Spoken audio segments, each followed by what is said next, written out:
up, everybody? So tonight I want to throw something out there about drugs in the county jail, and I don't mean to talk about drugs in this specific jail. I'm talking about in general. These are what I would call new drugs, and this is what I'm talking about. So since when I was incarcerated, this is all through the years.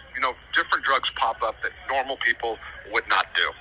For example, snorting neurotins. When neurotins came out, or gabapentin in the late 90s, that was all the thing, and people started learning how to crush those up and snort them, and they'd give you some kind of a rush. Same thing with muscle relaxers. Wellbutrin. I can go on and on about pills that normal people take that in jails and prisons people used to get high off of. Well, the latest one to hit, and I know people that have been incarcerated in different county jails throughout the country. This might not be all new, but it's the nicotine patches. So a lot of people don't know cigarettes were taken out of most or all federal systems and most state prisons early 2000s, I guess. That would be kind of accurate. Well, as of late, they started bringing back nicotine patches. And the county jails around Arkansas just started getting them in recently, the area I'm at, and nicotine patches hit recently in here. And let me tell you, they're not just used to chew on. People do them with water shots. That is, put a bunch of them in a baggie together. So there's like a big, like a 5 or 6 at a time. Drink them, snort them, whatever. They also pull them apart and actually snort the powder. And when you think about it, what it is it's a stimulant, right? And the stimulant then, it's all about the dopamine. That's what all drugs are about, dopamine. So people getting cheap thrills, break up the nicotine patches and snort them. Of course, this is a new big business for staff because the average price, I guess, is $12 for a can, 21 packs, 21 pouches in a pack. Normally on the street would have been like $8, $6, $7, $8. So the markup's pretty good, and they're not going away anytime soon.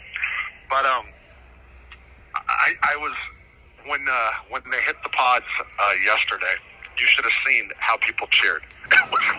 It made me laugh so hard because you're talking about nicotine patches, and it's just something I thought of that people out in society never hear about. And like I said, people that have done time know exactly what I'm talking about.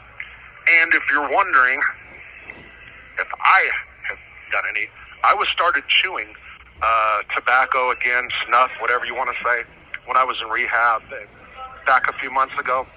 And I have not dipped since. But somebody made me some. It was on a book. And here comes a little pile of white powder. And somebody handed it to me, and I looked down, and the book it was on was an NA book. I decided to boycott or give away what was mine, quote unquote, and kept the big book instead. So I don't know, maybe that's the first best decision I made, because I've told myself I'm not going to do caffeine and nicotine while I'm in here. Try to start to do baby steps, so we'll see where that goes.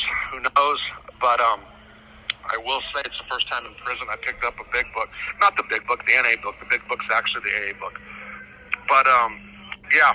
Oh, and by the way, prior to nicotine patches, the thing that people did a lot of was they would get muscle rub with the menthol flavor, and they make vapes out of muscle rub.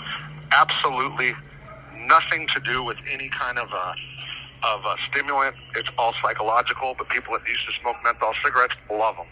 And they puff on these makeshift vapes. And, yeah, I just thought it would be interesting to put that out there.